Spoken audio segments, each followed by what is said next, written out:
Want to know how to use Claude AI as your coding teacher?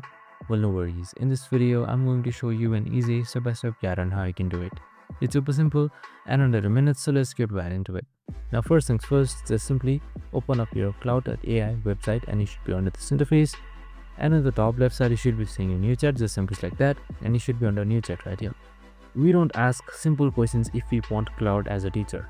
So instead of saying let's build a calculator, I'm just going to write an advanced prompt just like this. You can just simply copy paste and customize it according to what you want.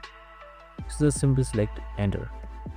So once that is done, it should teach you how to build a Python calculator step by step, and it should explain you every line.